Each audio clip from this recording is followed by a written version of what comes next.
नमस्कार। गूढ़ रहस्य ज्योतिष केंद्र में आपका हार्दिक स्वागत है। मैं ज्योतिष कुमार विपिन शर्मा आपका हार्दिक अभिनंदन करता हूं।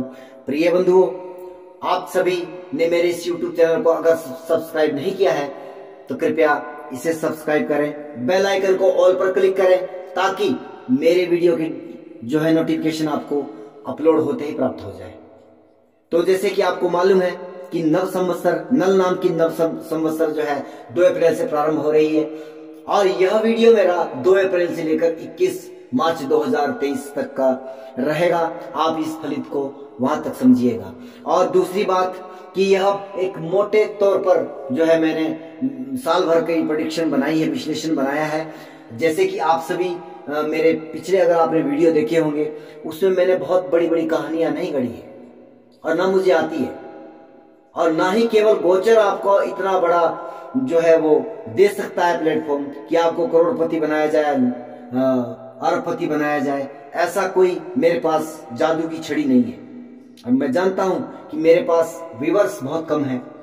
क्योंकि आजकल हर चीज मसाले लगा करके बेची जा रही है और मुझे मसाले लगाने अभी आते नहीं है। अगर आप लोग इस सच्चाई को एक्सेप्ट करते हैं और सच्चाई से इस चीज को, इस सनातन धर्म की उत्थान के लिए जो इस तरह के YouTube चैनल है जो एक सीधी बात करने वाले चीजें दिखा रहे हैं, आप उनको ज्यादा तवज्जो देंगे तो क्या होगा, जब बाजार में उन लोगों की डिमांड जो है कम होगी तो ऐसे महान लोग जो है वो इस तरह के वीडियो बनाने अपने आप बंद कर देंगे। लेकिन क्या करें, आप लोग जो है ज्यादा उनको देखते हैं। जहां थंबनेल पड़ा होता है कि आप ये राशि इस बार बनेगी करोड़पति या अरबपति बनेगी। प्रभु, ऐसी कोई जो है ज्योतिष के अंदर इतना बड़ा चमत्कार नहीं है कि बिना आपकी कुंडली देखे, बिना आपके दशाओं को देखे और केवल गोचर से आपको करोड़पति बना दिया जाएगा।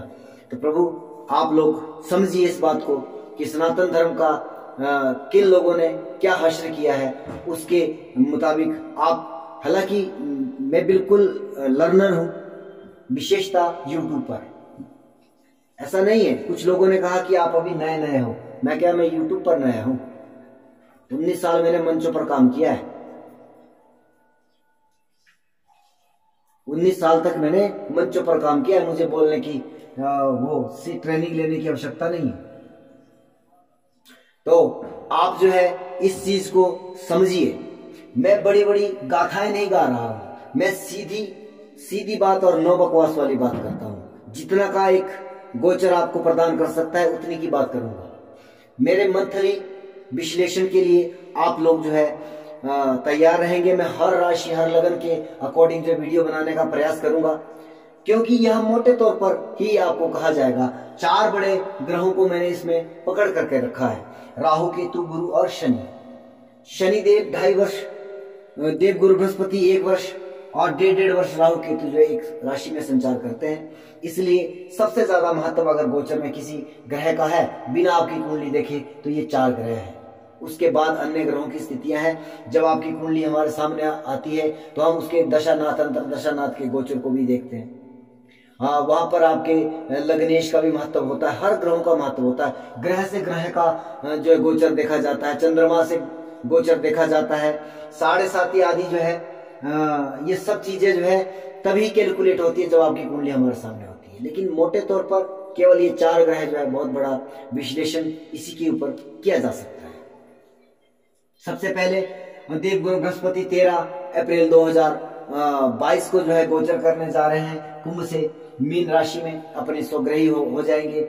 और शनिदेव 29 अप्रैल 2022 को जो है वह मकर से जो है कुंभ में जो है प्रवेश कर जाएंगे। और यहाँ पर जो है 2-2.5 महीने के लिए धनु राशि को जो है वो जो 7.5 की जो कष्टकारक स्थितियां हैं वह कुछ कम हो जाएगी।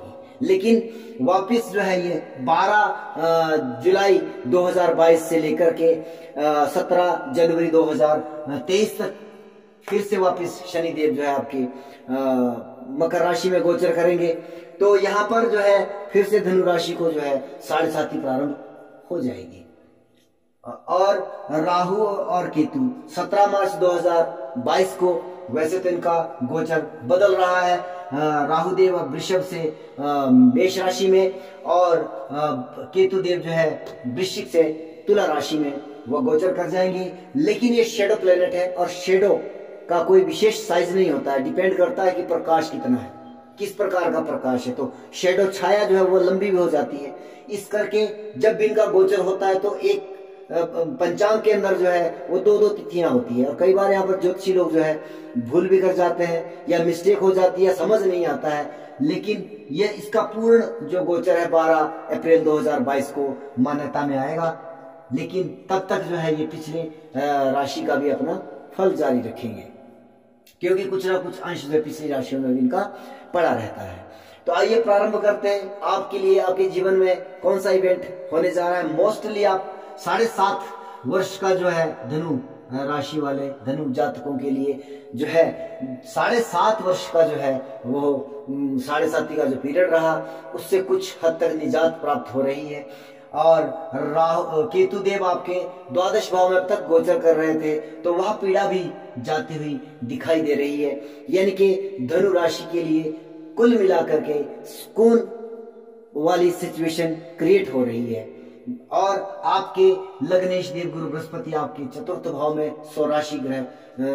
स्वराशि होकर के गोचर कर रहे हैं। अगर बात करें इवेंट की कि आपके जीवन में कौन सा इवेंट होता है, तो सबसे पहली बात मैं करूंगा, क्योंकि शनिदेव की 10वीं दृष्टि और देव गुरु बृहस्पति की 9वीं दृष्टि जो है वह 12 जुलाई तक जो है वह यहां पड़ने जा रही है आपकी 12वें भाव में। यदि आपका कार्य विदेश से जुड़ा है, यदि आप हॉस्पिटल आदि में कार्यरत हैं, या आप कारागार आदि में जो है वो काम करते हैं, आप वहां पे नौकरी करते हैं, या फिर आपका जो है वो आयात निर्यात आदि का बिजनेस है, या आपका विदेश से जुड़ा बिजनेस है, या आप यज्ञ अनुष्ठान आदि कार्य करते हैं, तो जी हाँ, निश्चित तौर पर यहाँ पर आपको अत्यधिक लाभ प्राप्ति की जो है संभावनाएं दिखाई दे रही है। क्यों? क्योंकि कर्म के कारक शनिदेव, इनकी दृष्टियों को नकारात्मक कहा जाता है, इनकी स्थितियों को नकारात्मक कहा जाता है, क्योंकि शनिदेव बिना मेहनत के कभी किसी को कुछ नहीं देते हैं। नंबर 2 वाली कमाई में जो है शनिदेव का कोई हाथ नहीं होता है। इसलिए इनका जो रवैया है वह एक न्यायाधीश की तरह है, इन्हें न्यायाधीश भी कहा जाता है। अगर आप ईमानदारी से कार्य करते हैं, निश्चित तौर पर आपको शनिदेव की कोई रेमेडी करने की आवश्यकता नहीं है, ऑटोमेटिकली शनि का परिणाम आपको अच्छा मिलेगा। और रही बात कर्म की, बिना शनि के किसी भी कर्म की कल्पना करना वो एक मूर्खतापूर्ण बात है। कुछ लोग कहते हैं कि आप जो शनि की दृष्टियों को जो है कार्य क्षेत्र से जोड़ करके दे, क्यों नहीं जोड़ेंगे? कौन सा ग्रह है जो कर्म का कारक है, बताइए आप।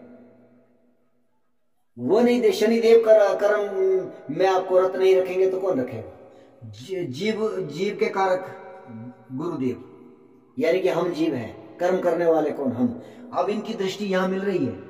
निश्चित तौर पर अगर आपकी मंगल की दशा, अंतरदशा, या द्वादश भाव में बैठे ग्रह की दशा, अंतरदशा, या द्वादश भाव को देखने वाले ग्रह की दशा, अंतरदशा, या द्वादशेष यानी कि मंगल के ऊपर दृष्टि डालने वाले ग्रह की अंतरदशा दशा चल रही है आपके जीवन में, आप अपनी कुंडली खोल करके देखिएगा, निश्चित तौर पर आपको विदेश से लाभ प्राप्त होगा। आप हॉस्पिटल में, कारागार में, या धार्मिक अनुष्ठानों में कार्य करते हैं, या आपका आयात निर्यात का व्यापार है, तो आपको इस समय में 29 अप्रैल से लेकर के 12 जुलाई तक जो है आपको अत्यंत लाभ की परिस्थितियां या बड़े बड़े ऑफर आपको प्राप्त हो जाएंगे। अब जो है, जब शनिदेव जो 12 अप्रैल को जो है वह 12 जुलाई को जो है अपनी राशि बदलेंगे, वक्री होकर के वापस जाएंगे, तो अब यहां पर इनकी 7वीं दृष्टि, देव गुरु बृहस्पति की 5वीं दृष्टि आपके अष्टम भाव में। जी हाँ, यहां पर इवेंट क्या हो सकते हैं? नकारात्मक है, सकारात्मक है, वो बात दूसरी है। हालांकि अष्टम भाव में दृष्टि है शनिदेव की, तो देवगुरु बृहस्पति भी तो वहां पर कवर कर रहे हैं। प्रॉब्लम नहीं है, आयु में दिक्कत नहीं है, स्वास्थ्य में कोई प्रॉब्लम नहीं दिखाई दे रही है मुझे। मैं नहीं मानता, वो एक अलग बात है। आपकी कुंडली में दशाएं अंतरदशाएं या योग इस तरह के बने हैं, वो एक अलग बात है। लेकिन अगर आप रिसर्च के क्षेत्र में हो, एस्ट्रोलॉजी में, जो ज्योतिष के क्षेत्र में है, निश्चित तौर पर आपको लाभ प्राप्ति होगी यहाँ पर। और बहुत सारी चीजें हैं, गुप्त विद्या आदि जानने वाले लोग भी अष्टम भाव से देखे जाते हैं। आपके ससुराल पक्ष में इस समय में लाभ की स्थितियां प्राप्त हो रही है। क्यों? क्योंकि कर्म के कारक शनिदेव और जीव कारक देवगुरु बृहस्पति की दृष्टि यहाँ पर पड़ रही है। तो मैं इस तरह से समझता हूं, गोचर क्या इवेंट लेकर के आ सकता है। चंद्रमा की दशा चल रही है, लेकिन बिना दशा अंतरदशा के ये इवेंट होना निश्चित नहीं है, निश्चित नहीं है। आप इस बात को ध्यान में रखिए। चंद्रमा की दशा चल रही है, अंतरदशा चल रही है, या अष्टम भाव में दृष्टि। आप अपनी कुंडली की बात कर रहा हूं, ये आज की गोचर की स्थिति है।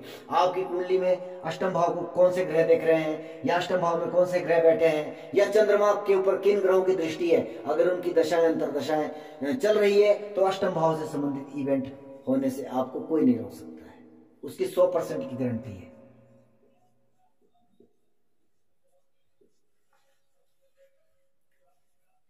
जय सिया राम।